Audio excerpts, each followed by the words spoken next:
kamu tahu nggak sih? Sekarang itu hasil panen itu lagi banyak banget, tapi penjualan itu terus turun. Kasihan kan bapak-bapak petani di sana. Iya, kalau dilihat-lihat tuh sebenarnya ya kondisi tanah di lingkungan kita itu subur banget. Cuman karena letak kita jauh dari kota, jadi jarang ada pembeli langsung. Nah kan benar. Coba aja kalau di sini jalanannya bagus, internetnya cepet, pasti kita bisa jualan kayak orang-orang kota kan? Iya, betul banget. Dan dari sini tuh aku jadi paham sumber daya alam yang melimpah di daerah kita ini jadi kurang dimanfaatkan maksimal gara-gara letak dan akses yang terbatas. Iya.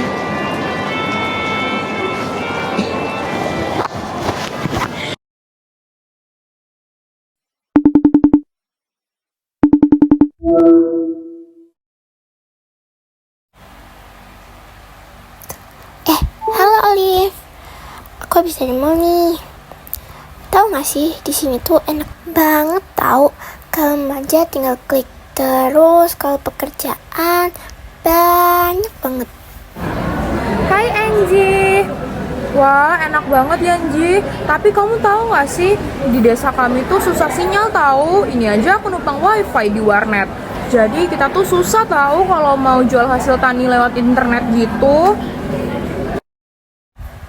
Aku kira tuh semua daerah tuh sama aja kayak di kota. Enggak Angie, di desa kita tuh sebenarnya banyak banget potensinya. Cuman kita tuh minim dukungan aja. Coba aja kalau di desa kita tuh infrastrukturnya bagus, pasti desa kita tuh juga bisa maju tahu. Bye-bye.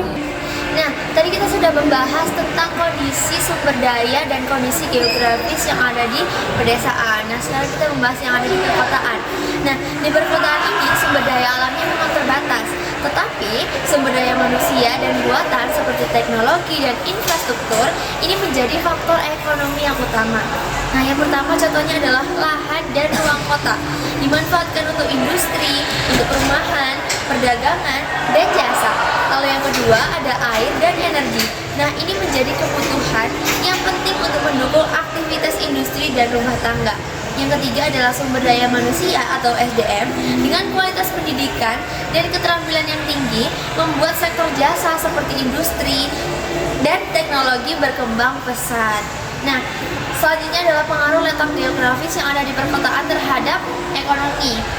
Nah, letak geografis di kota ini sangat berpengaruh terhadap kegiatan ekonomi seperti akses transportasi dan pusat kegiatan ekonomi. Nah, yang pertama itu karena kita itu dekat dengan pelabuhan, bandara atau jalur utama. Nah, ini mempermudah arus barang dan jasa. Nah, yang kedua adalah letak kota yang strategis seperti ada di ibu kota atau di pusat provinsi. Ini membuat menarik investasi dan mempercepat pertumbuhan industri serta perdagangan. Yang kedua ada kota yang berada di pelabuhan atau daerah pesisir. Ini membuat banyak kegiatan ekonomi seperti bidang ekspor impor, logistik dan pariwisata ini sangat berkembang pesat. Lalu yang terakhir ada kota di daerah dataran tinggi. Ini cenderung berkembang di daerah sektor untuk wisata atau sektor pendidikan dan industri-industri kreatif. Nah teman-teman, sekarang aku akan menjelaskan ke kalian tentang perekonomian di desa. Nah, perekonomian di desa itu sangat sederhana loh teman-teman, bergantung pada sektor pertanian, perkebunan, dan juga peternakan. Namun, perekonomian di desa itu sangat minim penghasilan. Kenapa bisa begitu? Nah, ada beberapa faktor yang mempengaruhinya. Yang pertama, terbatasnya akses untuk menuju ke pasar modern. Yang kedua, infrastruktur yang kurang memadai. Nah, yang terakhir yaitu pendidikan yang kurang matang untuk menciptakan suatu bisnis. Selanjutnya di sini aku akan menjelaskan tentang dampak yang ada di kota dan di pedesaan.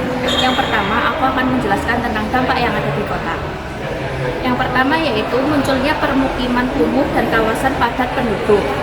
Yang kedua, banyaknya pekerjaan tidak tetap dan persaingan tinggi. Yang terakhir yaitu kriminalitas meningkat, biaya hidup tinggi, dan kemacetan parah. Selanjutnya yang ada di desa. Yang pertama yaitu banyak warga miskin karena pendapatan dari pertanian kecil dan tidak menentu. Yang kedua, rumah warga banyak yang sederhana dan fasilitas umum terbatas. Dan yang terakhir yaitu jalanan yang rusak, sinyalnya lemah, dan listrik sering padam. Solusi untuk mengatasi kesenjangan ekonomi antara desa dan kota adalah dengan cara kerjasama, kota bisa membantu mempromosikan dan mengembangkan hasil dari desa. Pemerintah juga perlu membangun fasilitas, memberi pelatihan kerja, dan membuka lapangan kerja di desa. Dengan begitu, ekonomi desa bisa maju dan seimbang dengan kota.